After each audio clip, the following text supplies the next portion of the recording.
Judy Martins was last seen at the Kent State University campus in Kent, Ohio on May the 24th, 1978.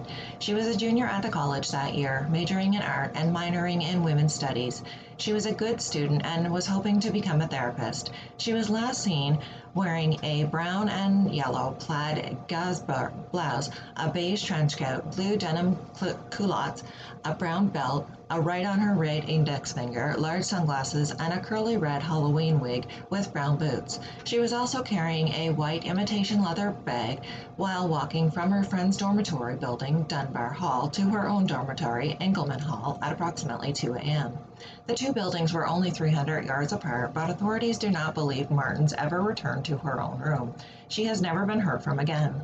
Judy lived alone as an RA in her residence hall, so no one missed her until the following evening. It wasn't until 2 days after she was last seen that campus officials notified her parents she was missing.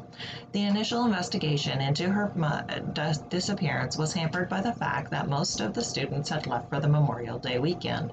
Martins herself had planned a trip to New York to visit two friends. A massive search was launched, one that included National Guard helicopters fitted with infrared scanners to search for a body.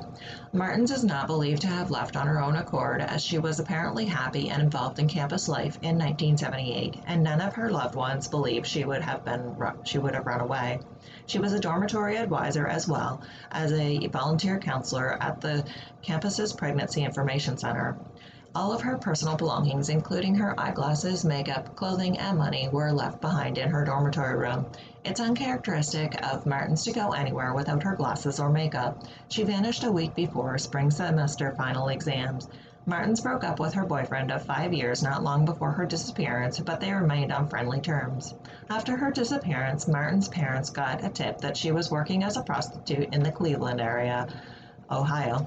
Martin's brother was able to locate the prostitute and stated she was not his sister. Although the woman did bear a striking resemblance to Martin's boyfriend passed the polygraph about her disappearance, and her family does not believe that he was involved.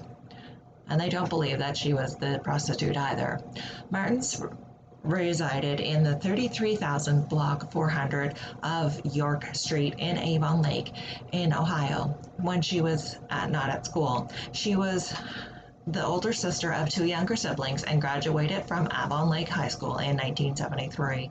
She had initially enrolled in Ohio University before transferring to Kent State.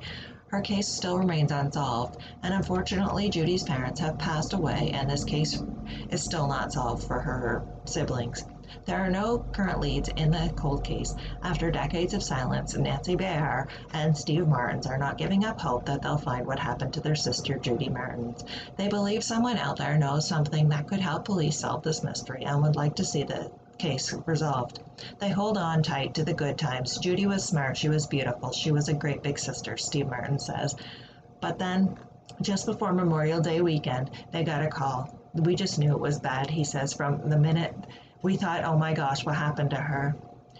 Bayer says that's when it all started. It was like a nightmare, it just blew up. She says that's the not knowing is very difficult. It's hard, she says. She was a normal 22-year-old when she just went missing. We feel like we kind of owe it to our parents to keep going. Judy's family says university police eventually destroyed her case files because they were so old. It's legal, but that upset them. They say there were never any solid suspects in her case, and some people were even given lie detector tests, but they passed. Judy Martins, a white female, was born on July the 15th, 1955, and was 22 years old when she went missing.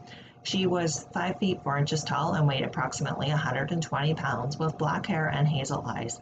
She wears eyeglasses or contact lenses. However, her eyeglasses were left in her room.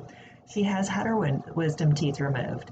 And if you have any information regarding this case, please contact the Ohio Attorney General's office at 330-672-3070, or if you would like to remain anonymous, please contact your local Crime Stoppers.